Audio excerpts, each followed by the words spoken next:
locking it in. Never mind. It's all right. So let's be a bit serious for a moment, as of course Yasuo was one of the original counters into Nam many years ago. I don't know whether the matchup is still as good, because of course you can block boomerangs with your wind wall, things like that, force the cooldown, those sort of things. This is going to be interesting because Emperor's Divide, Wild Growth, and a whole bunch of Vi's abilities are going to be able to help set up for this Yasuo in team fights. Very strong, but on the other side of things, a lot of the power in Liiv SANDBOX's composition isn't going to really care about wind wall that much. Akali can circumvent it. Lucian is going to be able to do tons of damage through it in a lot of team fights here. You know, he can block the culling, obviously, but if he's blocking that, you know, there's a lot of other threats that are going to come through. Tidal Wave, you get on top of this Yasuo, you also... Today, as we could hear, as Kyle and Envy are going to spot out a large amount of T1 players here towards the bottom side. Faker sort of setting himself up, and you've got Closer moving down as well. Potential 3v3 situation. Zeus did take... 4v3, never mind. Yeah. Just pointing out he took the teleport here, not ignite, which I think is the right call, considering the side lane angle I was talking about earlier, and the fact that getting kill pressure in this lane definitely possible, but the cost is so high. As I thought maybe we were going to have a little bit of action down here, but... Yeah, it could have been some scuffling. B, you always want to be enemy team Yasuo. The more edge, the sharper the edge of your blade. Exactly, exactly. As it is the First Strike Ignite Deft variant, and Deft the first one to popularize this season for Envy on the Lucian. So definitely looking to put the pressure on big time down there. Not taking Cleanse into this composition, I think pretty wise too, because you don't have that many threats that you're going to be able to save yourself from with the Cleanse. Yep. Kind of like it. Gives a bit of power as well. Slight CS advantage for the Yasuo there towards that top side. Here on the bottom side of the map as well, Aqua Prison going to go wide. This is a time in the matchup where we're feeling pretty good about the Zeri and the Lulu as Closer. Getting a bit aggressive in this mid lane. Ona, it's like, buddy, I just left. No need. Yeah. But double scuttle is going to come through here for T1 as Carrier. Bubble hits. Did he get bubbled? Exactly. There's the flash forward. Envy looking for the second kill as well. As first blood goes to Kyle. Oh, bit of a disaster here for T1 on the bottom side. And the Liiv SANDBOX bottom lane just continuing to blow my mind. Owner is over here, but with enough minions here, I don't think he can actually pull this off. Stops his back. Oh, Kyle. Oh, dear. The bubble. Prison is pretty good, but still going to be the kill, going over to the Vi. So they even things out, but first blood gold still there. This Kyle is, he's going to get that Swift back, you know, doesn't need to channel it anymore, Wolf. Yeah. Envy here, now Flashless, does have his Dirk online and is rushing back to this lane, but this specific thing I noted going into this series when looking at the pre-game interviews is that Kyle was like, I really am worried about the lane phase. Like, that's my biggest concern. It's been great so far. Yeah. Closer coming up here. Zeus, see if he gets caught. Has flash. Can get through this minion wave pretty comfortably as well. As you can see, he's setting that one up. Let's see whether the funny business can come through. So smooth here for Zeus. Doesn't even need to use his knockup to get out of this one. Just casually throws it back. And it can just keep farming as well. I mean, if I was Closer, I'd be like, oh, let's wrap around, try it again.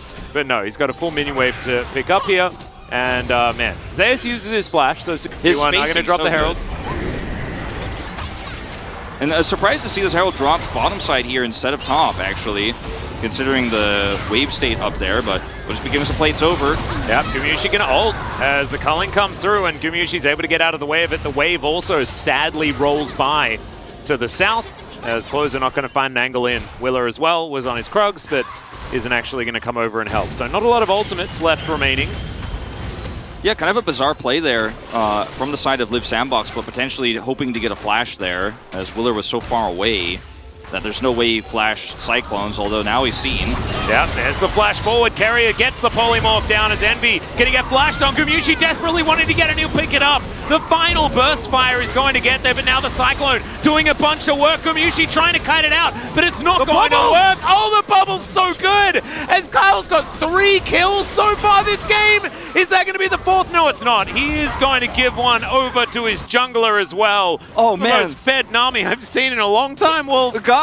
Kyle is just playing out of his mind with these Aqua Prisons. He just keeps hitting the critical ones, And that's going to be 3 kills to him, 2 assists picked up for the Lucian, 2 assists for Willer, who grabs down one of those kills as well. Has his Sunderer online now. Mandate done at Mandate's 11 done. minutes. Wasn't watching him anyways, and the one there on the tri-brush. Like, there's no way T1 sneak anything away here, no way for Owner to make a play. He's flashless. It's going to be Ocean that they pick up now, and Chemtech Soul. So unfortunate here for Liiv SANDBOX in terms of the soul they end up getting. Yeah. Still relatively useful in this comp, but definitely not the one you wanted. No. As now Gumushi just dashing forward. Another bubble is of course going to land because Kyle doesn't miss those. As finally Envy's going to pick up a kill here in this bottom lane, and Gumushi unfortunately overstepping.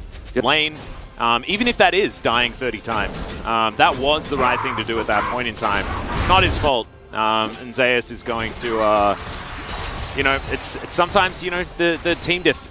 It happens, as I'm obviously being facetious, everyone. They are going to try to just take this turret out here at 15.5 minutes. Just an early drop right on top of the turret itself. They're grouped for this. Well, can T1 actually get this wraparound as Kyle not going to be the target? I thought he might be because he's so fed, as Envy's going to be able to get out of there. Close up, finding the angles, though. Perfect execution going to come through. The Yasuo's dead already. Gumushi trying to stand his ground, but it doesn't work. Double kill now for the Wukong, and I think Liiv SANDBOX are doing it well. I mean, this is the kind of play you make as T1 where you're like, I've got this pocket of vision, I'm going to punish, but there's so much peel between the Cyclone and that Navi ultimate closer looking for a solo kill. Emperor's Divide goes completely wide.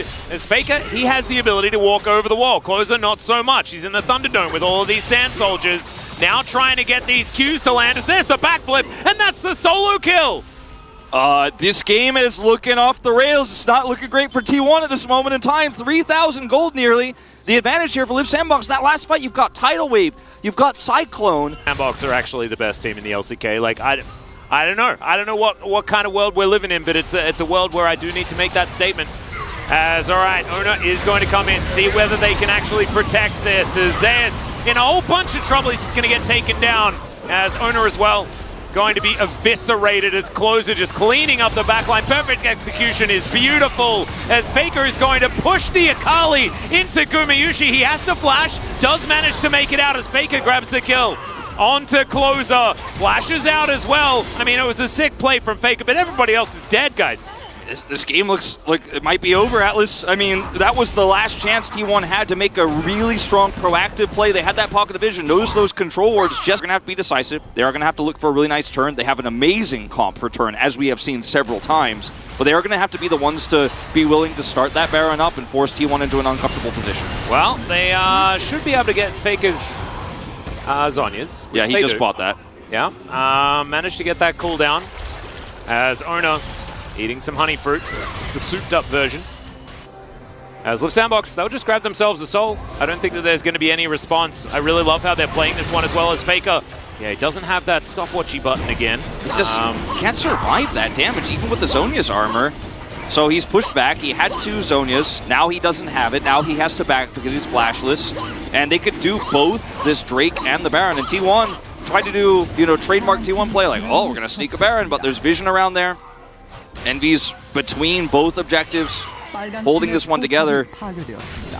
Yeah, and I don't think they expected the Nara pick here, but I don't think that's really been the problem.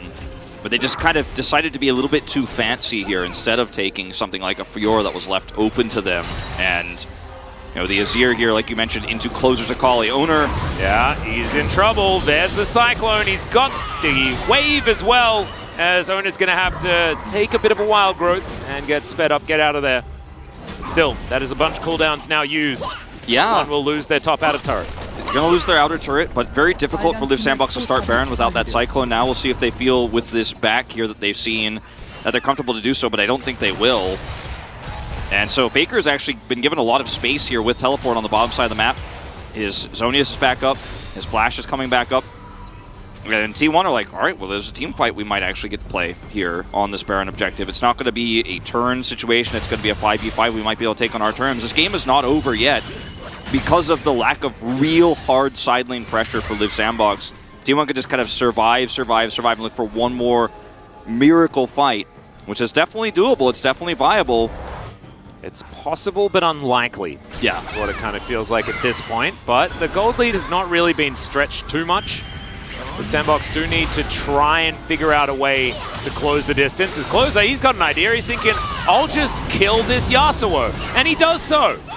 It's going to be Willa grabbing the kill credit for it. Bertle's on the bottom side of the map. But it's now a 4 versus 4 because Zeus is dead. Now, Yasuo not too great at the champions that could just circumvent his mobility like that and stop his win wall from getting value. Is now, this is going to be the go button on this Baron.